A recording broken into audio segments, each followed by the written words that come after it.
Any sailor will tell you that there's something special about arriving in a safe haven after a tough voyage, and I don't mind telling you that the Pentland Firth was awful. But it made the peace of Arable all the more wonderful on that long northern hemisphere day. The boat nestled in the perfect shelter of the Tombolo, double-sided beach that joins the almost island of Ardniki to the mainland.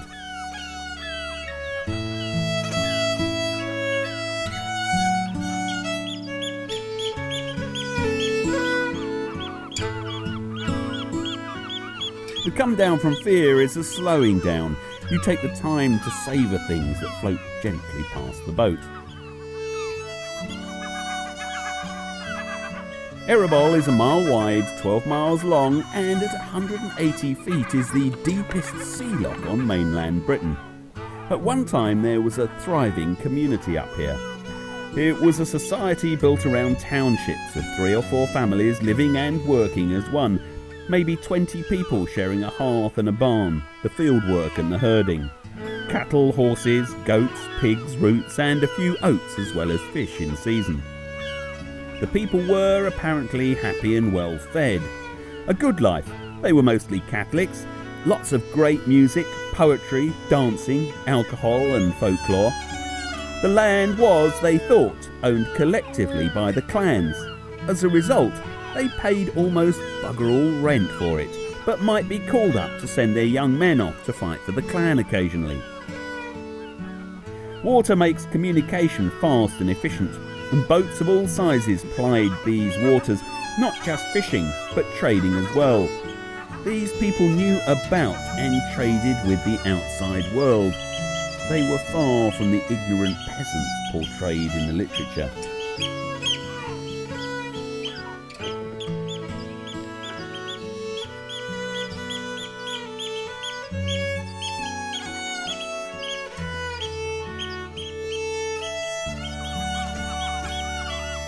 The remains of lime kilns, essential for building proper weatherproof houses, barns, churches and castles, are on 2 of the islands of Arable. Then came the clearances, and thousands of clansmen and their families were displaced by sheep. In less than a generation, a 500-year-old culture, rich in religion, music, poetry and stories, was destroyed and thrown to the 4 corners of the earth. The clansmen were utterly betrayed by an unholy alliance of their own chiefs and greedy land-grabbing wool magnates from the Scottish lowlands.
During the Second World War, Arable was stuffed with ships. It was an ideal place to assemble the Arctic convoys, which took supplies of weapons and boots to the Russians, who were giving Hitler a bit of a kicking in bloody freezing Leningrad and thereabouts.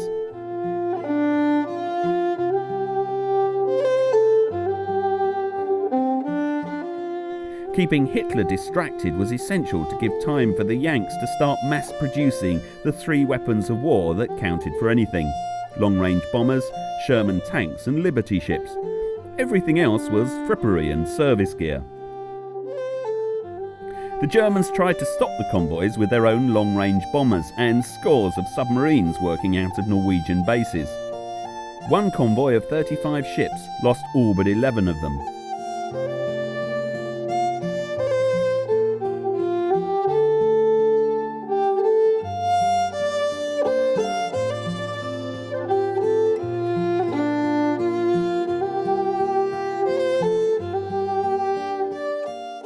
But the Brits, Canadians and later on the Yanks realised that a convoy stood the best chance of getting through if it headed out in the crappiest weather a really terrible place can dish up.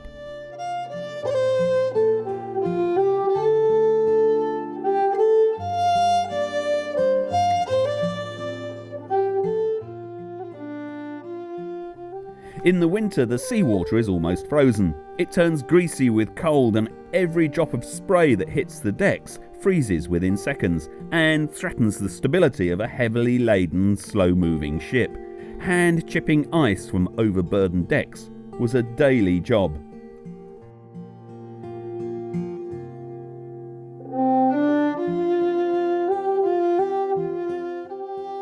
Arable was the last bit of Britain many of these astonishingly brave and hard seamen ever saw. They hated Arable and called it Loch Arable. Lots of amazing films about the Arctic convoys on the web. Links on my website. We owe these men a massive debt.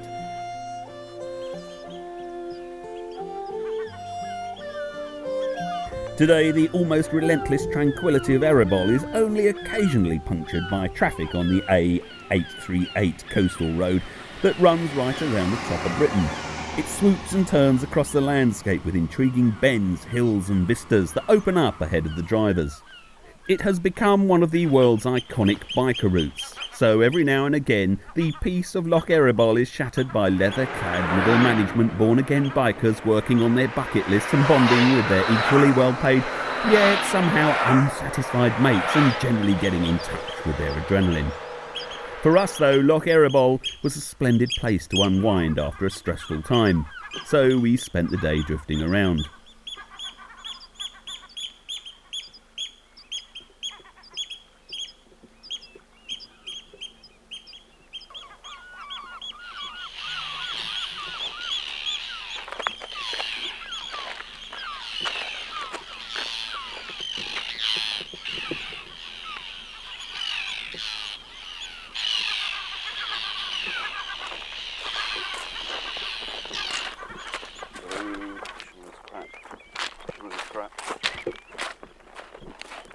Tin can. All plastic fisherman's crap in here. Blue fisherman's crap.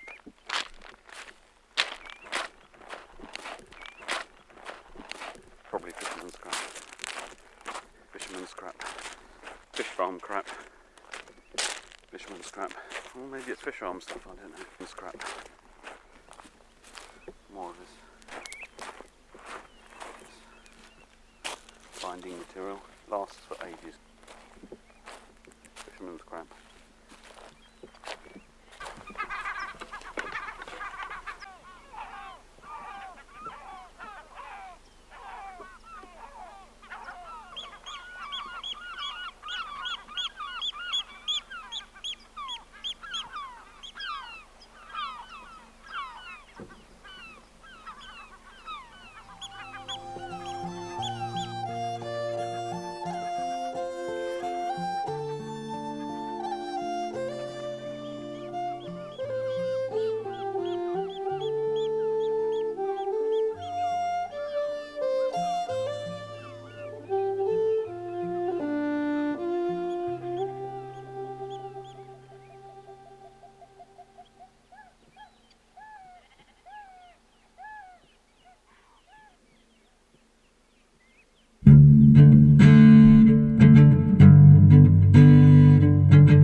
The following morning I awoke disgustingly early and took her out of Arable and into the fast-moving tides of the Penton Firth.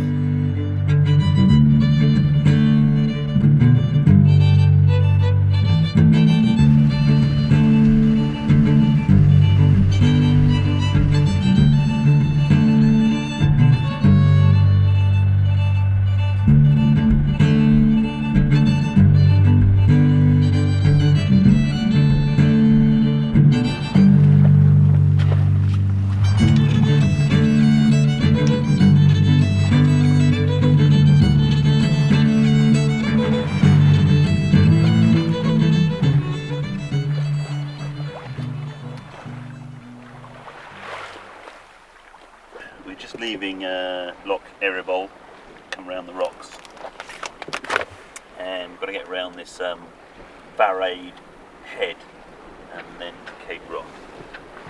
So as we come out here we should pick up the tidal stream. Although I'm a bit worried because last night there was a Norwegian man in the Loch, and he left about the same time as us and he was heading the other way. So whether he's prepared to plug the tide for a while, I don't know. The other thing is that the weatherman said the wind was going to be in the south and the east, and it's in the west. Gentle breeze though. Nice clouds, the sunshine.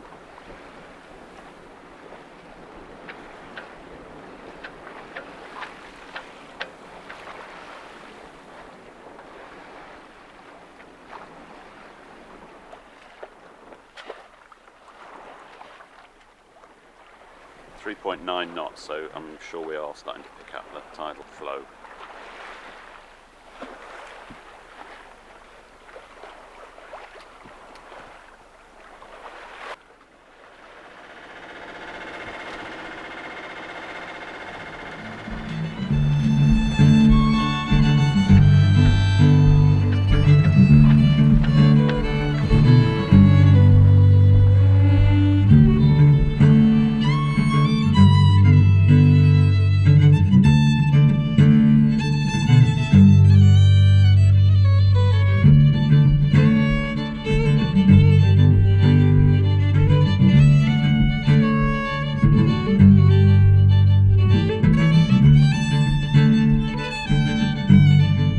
These are the highest cliffs on the UK mainland, 922 feet, 3 times the height of the chronically over-eulogised White Cliffs of Dover, which by now are about 700 miles to the south of us.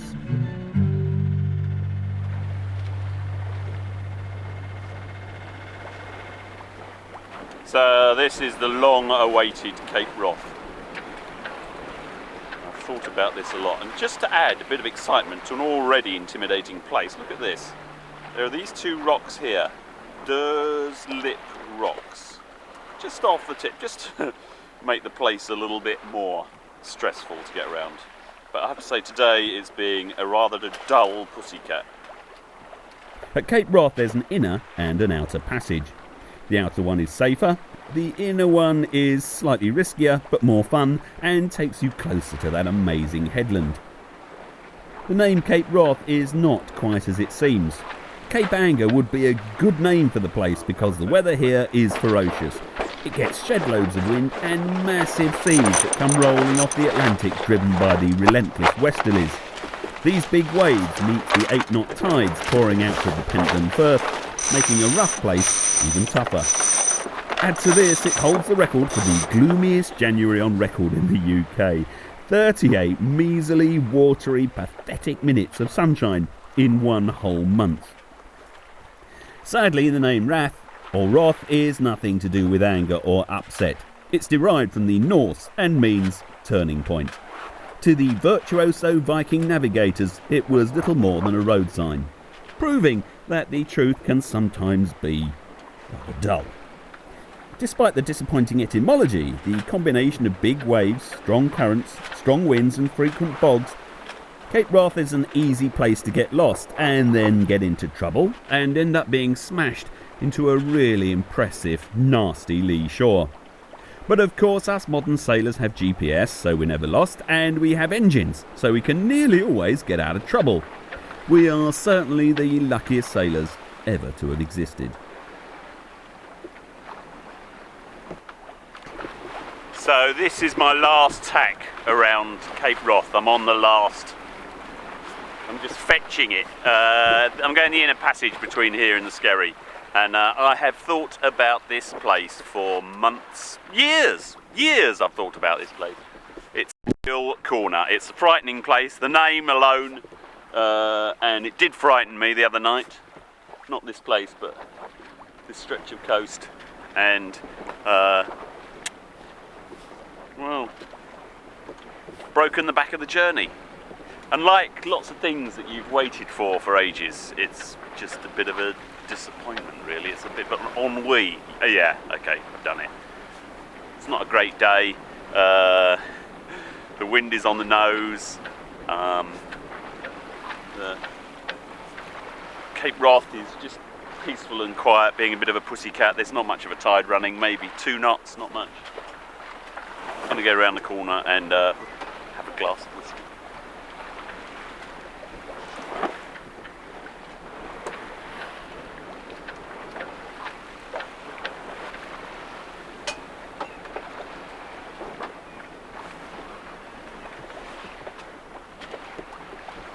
Ha ha!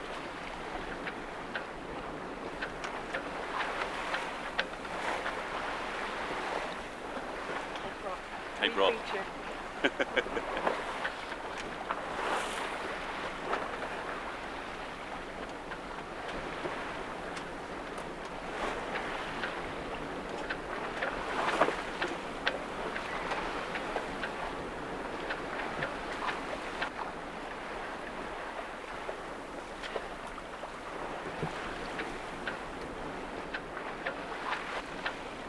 We passed Sandwood Bay, which is widely regarded as the finest mile-long beach in Britain, and is at the end of a 4-mile walk from the nearest road, so you can usually have it all to yourself. Planning to come back here?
As we came south, the weather started to improve, and by the time we entered Loch Inchard, just 15 miles south of Cape Wrath, it got positively hot.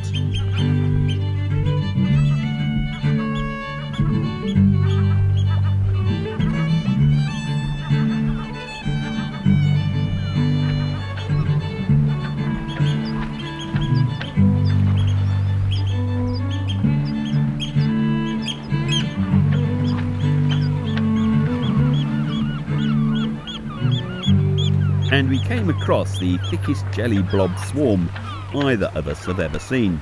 Too dense to risk turning the engine on for fear of blocking the intakes. But the loch and the surrounding countryside looked wonderful. On a day like this, you can see why the Mackays and the Morrisons wanted to stay here and tried their best to resist the depredations of the money-hungry lowland Scottish sheep magnates and the greedy bastard clan chiefs. Up here in Sutherland, it was their own hereditary clan chief, the treacherous Lady Sutherland, married, as it happened, to the richest man in England, who turfed them out of their mountains, glens and lochs, and then herded them into the tiny windswept plots of stony land in coastal villages, or dispatched them overseas, mostly to Newfoundland and Australia. All in the name of progress, of course, and massive profits for the despicable clan chiefs and their lick-spittle lowland Scottish lapdogs. But echoes of the culture that was born here can be heard in the musical traditions of the Canadian and American coasts. Just imagine what magnificent cultural treasures were lost when these people were dispersed.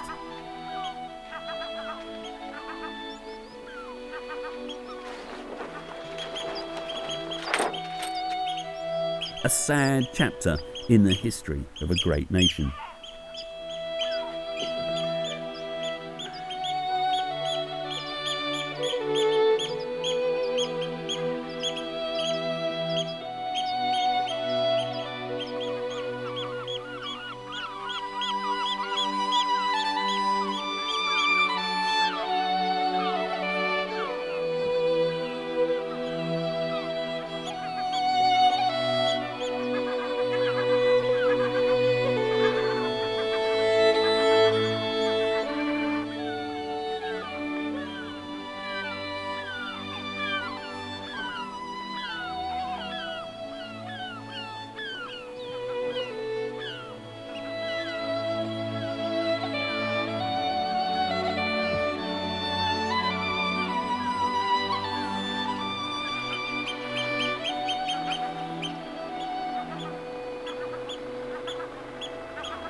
absolutely mad. The biggest folly is of all the stupid things people do, rape, kill each other, warfare, run two-stroke outboards, dredging is the most stupid thing of all.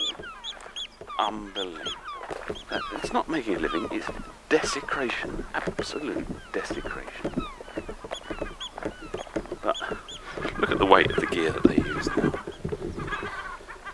That's not sustainable. Okay, this is fishermen. Right, this is where they've been repairing their nets. And they just cut it, dump it. Cut it, dump it. Cut it, dump it. And all this stuff is also going to wind up being cut up and dumped as it wears out.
We motored out of Loch Inchard, hoping to make the most of the south-going stream. The aim was to ride the tide and what meagre amounts of wind there were to drift down the coast to Handa, just one of the many island jewels the west coast has to offer.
I love having a reliable and relatively quiet inboard.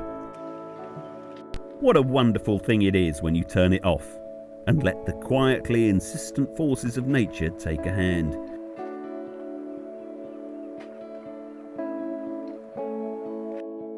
Then something happens inside a man and the world feels like a better balanced place, more relaxed, less troublesome.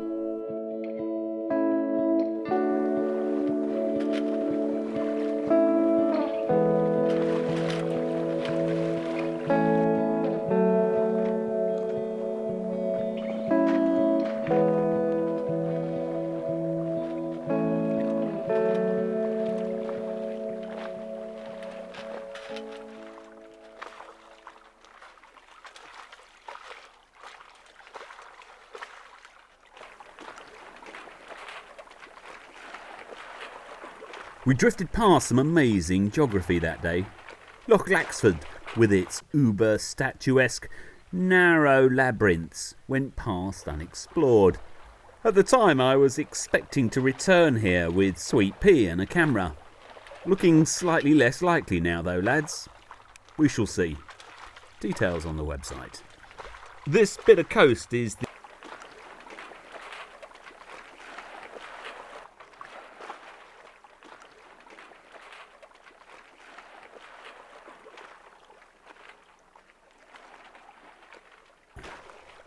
then down to Handa and the anchorage of a lifetime. Yes, this is Scotland.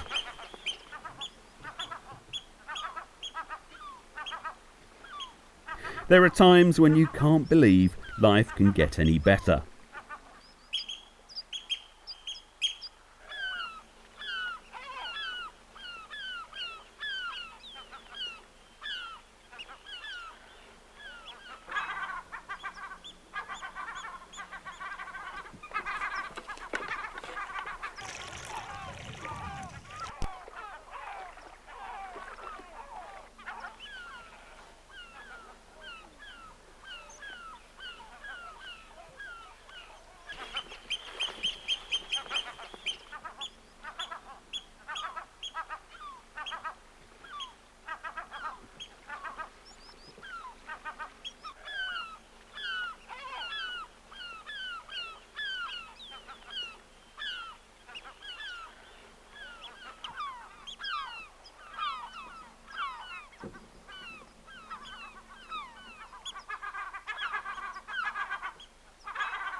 Handa is little more than a mile square and was once home to 12 families. They lived off fish, birds' eggs, dairy products and vegetables. So many of the menfolk died falling off cliff faces and drowning in terrible boats that it was the women who provided the cultural continuity. The islanders held a meeting every morning and the head woman, usually the oldest, allocated the work.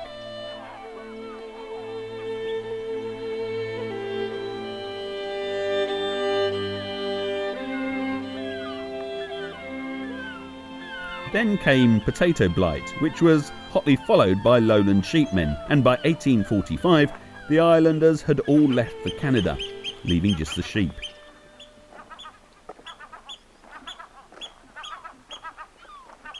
But what a place! What a homeland! So beautiful that leaving it would certainly break your heart.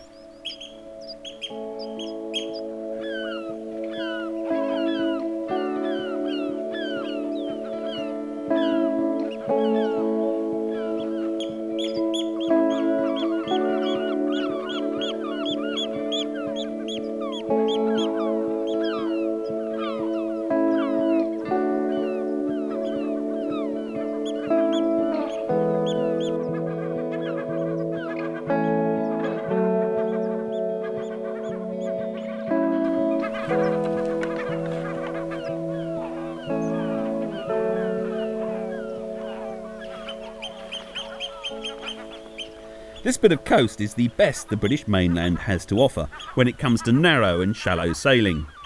So letting the tides just sweep us past is just plain criminal. At the time this was filmed, I thought I'd be coming back, and so Loch and its astonishing geography were on my list of places to explore and film. Looking back now at the shots I took and the bits I missed is not a comfortable experience. Not for a man who loves his narrow and shallow sailing as much as I do, that is. I confess I motored on past way too much of this amazing 3 billion year old geology.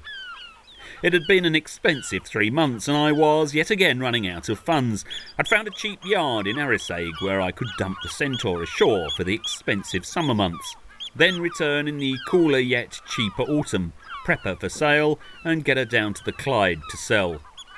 So if you want to see a film about sailing a small yacht in and around Loch Laxford, maybe learn a bit about the people who lived here, see some of the wildlife, well, you know where to go and what to do about it, because Loch Laxford does look like it might offer an entertaining and beautiful week for an old bloke with a well-found yacht and a small sailing dinghy.